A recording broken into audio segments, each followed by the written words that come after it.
our other favorite sport, the one that we're repping right now, football movies. Yes.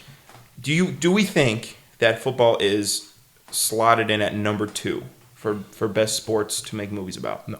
No? Mm-mm. Okay. I think hockey is. Ooh, we'll get into that. We'll get into that later. Yeah, we'll get into that later. I I do think football is third, though. Third? Yeah, I was going to say, it's definitely on the Mount Rushmore. Definitely. I might put tennis up there as well. But we'll get to that. We'll get to that. Yeah. Okay, so some of our best football movies that we had written down. Yep. Written? Yep. Yeah. Thank you, Yeah. Wes, for the English correction. You're welcome. One of the most iconic, Remember the Titans. That's a great one. Baby Ryan Gosling in that movie. Yeah. Yeah, that's... Yeah. That, funny story, when I got my first concussion in like, I don't know, like 7th, 8th grade or whatever, I didn't remember ever seeing that movie. And You just forgot. it. And my mom, to this day, like, that's how she knew I had a concussion, because that was like my favorite film apparently growing up. And to this day, I still don't remember seeing it before I was like... That's crazy. Before I was like 13. Bro, you got hit so hard you got amnesia? Yeah, I still don't remember seeing that film before. That's crazy. So, yeah. Dude, that's Concussions. nuts. Oh my gosh. Holy shit. You literally got hit so hard. Yeah, I don't remember. Your coach was like, what happened in the blind side? I don't know. Or not blind side. Remember the Titans. Yeah. That's crazy. I wish I could I have... literally was trying to remember the Titans. I was literally trying to remember the Titans. I wish, dude. I wish I would have gotten one of my concussions during the Star Wars sequels. I wish I could forget about those. Anyway, good movie. It's been talked about at length. Again, feel good. It's an underdog story. That's what I think. That's again like a good sports movie. You got to have a little aspect of underdogs.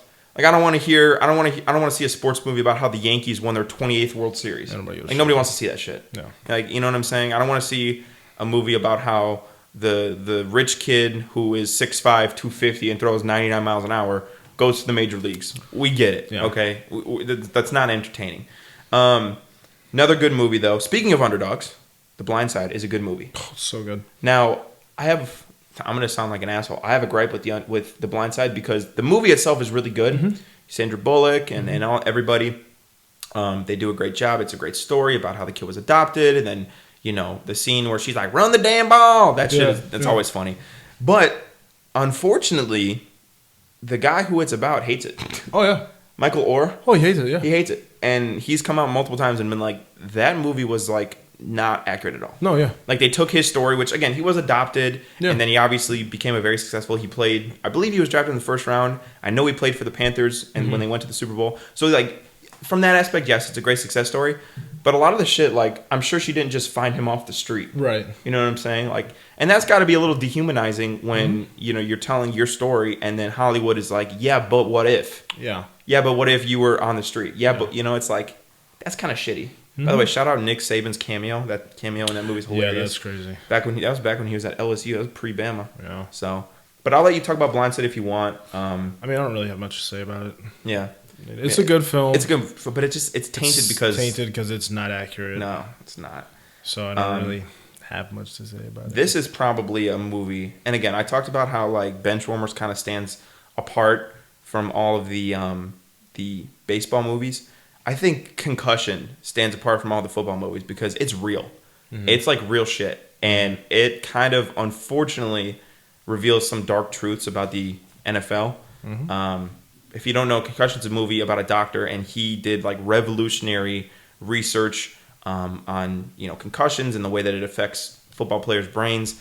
And the NFL did not like it. They were not happy with it. But unfortunately, it was revealed years ago that they had been covering up a lot of concussion-related research that they had in order to not affect their product. And they actually got sued for billions of dollars. And part of the reason was because of this guy right there. Will Smith does a great job. I mean, he does a great job in a lot of movies, so that's really nothing. But that's one of those movies where you want to talk about wholesome, feel good? Not at all. Not at all. Rudy's another movie. It's really good. That honestly might be my favorite football movie. You like Rudy? I love Rudy. Talk about Rudy. I want to hear. Rudy is just so good. Yeah. Like, and also, like, I remember when I first saw that movie, because I love Lord of the Rings. Yeah, of course. And the guy who plays Rudy plays Samwise Gamgee in Lord of the Rings. So I love him. Yeah. And I I don't think there's a lot of good football films for college, in the college aspect anymore. Okay. And I think that film does it perfectly on Rudy and him being an underdog and, having to really work his ass off to get his shot, and especially at a school like Notre Dame. Right. Which is close to where we live, and I've been to Notre Dame. It is beautiful. Massive. Yeah. That school has so much history behind it. Exactly. And that film just, I don't know. It's just great. Yeah. I love every part of it. Yeah. No, it's really, again, that's a true, like, underdog story. And what I like about that movie so much is it's very realistic in the sense that, like, the climax of the movie was him getting into a game and making a tackle. Yeah. Like, it wasn't him interception. It wasn't him scoring touchdown. It was him getting a tackle. He literally just got a tackle. And, like, that's the thing. But that was so rewarding for him because all his life he wanted to be Notre Dame. He was on the... It's not called the practice squad. It's called the non-travel team or whatever it is in college. Yeah. He was just busting his ass. And what's actually funny that people don't know about is maybe you've heard of him. His name's Joe Montana. He was on that Notre Dame team. Oh, he was? Yeah, he was on that Notre Dame team. And he's talked about Rudy, and he's kind of like laughed. He's been like, yeah, maybe he's embellished a little bit. But like, that's the type of story where you're not lying about a kid getting picked up off the street. Yeah.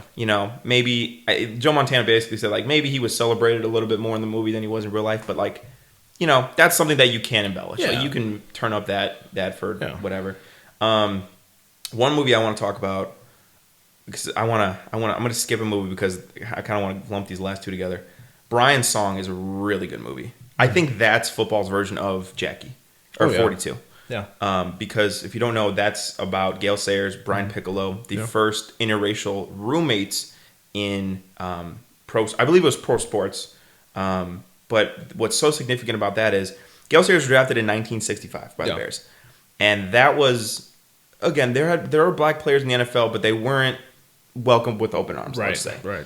And at first, him and Brian Piccolo didn't get along. And this is a story about friendship. Mm-hmm. This is a story about, like we were talking about with 42, like incorporating black players better into the league. Like there's racial undertones, there's friendship undertones, there's the tone about football. And Gale Sayers, he's a Hall of Famer. Like the dude is insane. Yeah. And so this story is really hits your heart. Like it makes you like tear up a little bit, and it's like holy shit. Mm-hmm. Like this guy's awesome. Yeah. And the way, because they don't get along at first, like they're yelling at each other at practice. Oh, you do this, blah blah. And what I love about this movie, one of the I guess poetry of the movie is that Brian Piccolo is a fullback. Yeah. And he's blocking for Gale Sayers. Gale Sayers is running behind him. And one of the things that Brian Piccolo says, he's like, run behind me. And that's kind of an allegory for not only the game, but for the way it is in real life, where it's like, I got your back. Right. I got you. I don't care if you're black. You're my teammate. You're my guy. I love you. You know what I'm saying? So it's a beautiful kind of story wrapped into one. But to end off our list, I want to take it the opposite direction. I want to talk about the king of football movies. Mm-hmm. We talk about Kevin Costner in King of baseball movies. King of football movies is Adam Sandler. Oh, without a doubt. Dude, his movies are so good. The Waterboy is probably my favorite football movie ever. Dude, Waterboy is... It's so funny. Hilarious. Yeah. Like, Waterboy is not a serious movie at all. No. Like, that movie... Goofy. That movie's goofy and it knows that. Whereas The Longest Yard, it's goofy. Yeah. But it also has some serious... It has some serious... Yeah. Yeah, undertones to it. And when...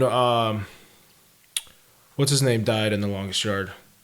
Was Chris Rock's character? What? It was Chris Rock's character. I believe so, yeah. Like, when he died, I cried. I was like... Yeah, I did, yeah. Yeah, it was emotional. It was emotional. What I love about The Waterboy, again, you have Adam Sandler talking like this the whole time. Mm-hmm. And it's so funny. And he's like, she told me her boobies. Like, it's just such a funny movie. And, like, the whole scene when he's at the hospital with his mom... I don't want you playing football. That's the devil's game. You know what I'm saying? And the coach is like, please play football for me, please. That's how my coaches were, in case you guys were wondering. Yeah. Anyway. But it's so funny because, I mean, he's just, like the scene, the montage of the games where he's just like actually a fucking shit game wrecker where he's just like breaking through the line, sacking the quarterbacks, running the ball, and they're like, run, because he's got the ball, he doesn't know what to do. Yeah. It's so funny. It is just so funny. The scene with his girlfriend is good, and then again, like I said, the scene when he's in the hospital and he's like, guys, I can't play football. And then the guy's like, from the bench where he's like, oh no, we suck again. That is so funny. It's just a great football movie, and it's like, does it fit in the mold of most football movies? No. But it's like the best parts of like a mid-2000s Adam Sandler comedy movie mixed with some football stupidness mashed together, and it just works. Yeah. It just works so well. And then this isn't a movie, but I think it's one of the best football shows ever. Yeah. Friday Night Lights. Friday Night Lights is great. It's great. Friday Night Lights is great. Watch it. It's really good. Last Chance U, if we're talking about football shows, Last Chance U is also really good. But I will say, if we're talking about football shows, I can't not diss. Oh God, what's the CW show? All American. All American. I hate that show. I cannot stand All American. Dude, the way they throw the ball, even. That's one thing that I'm gonna say is I'm such a nerd about football, and I know you are too, because we talk about this all the time. If the football in your movie or show is garbage, I'm not watching it. Yeah. And again, Waterboy, like dudes flying all over. It's unrealistic on purpose. I don't care, dude. If you're gonna do that and you're gonna You know, that's how they run routes. It's like they're salsa dancing. It's so stupid. It is. I hate All American. I want to just say one thing about The Longest Yard. Great movie. It's actually a remake from, I believe it was in the 70s. And the guy who was the star in the first one is back. Burt Reynolds, I think. He plays the old guy. Quarterback. Yeah. My favorite line in that movie, though, and I'll tell you why it's my favorite line. When they're playing against the guards and the big white dude, he runs and he's like, "That's how a white man runs the football." That's what I think of every single time Christian McCaffrey touches the ball. Oh goodness. That's what I think every time he gets up. And I know he's not like mic'd up every game, but I think that's how he is. But speaking of Christian McCaffrey, I think it would be kind of fun for a quick second to name some NFL players and fan cast them into a movie. Like, say there was ever a movie made about one of these guys, who would you want? So I'll start with you, Wes. Who would you want to play Patrick Mahomes, the back-to-back Super Bowl champion? He needs no introduction. Who would you have play Patrick Mahomes? Kermit the Frog. No, he can just do the voice. I'm just kidding. We'll have somebody else do the mocap. We'll do the voice. Eric Andre.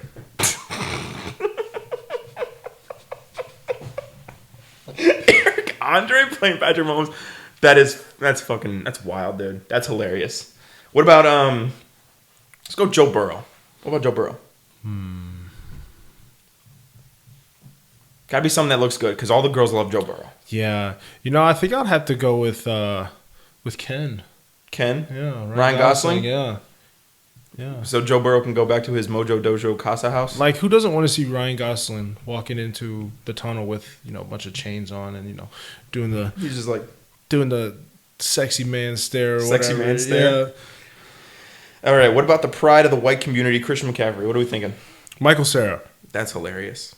Super bad Michael Cera? Yeah, super bad. That's so funny. Yeah. That's so funny. That's disrespectful.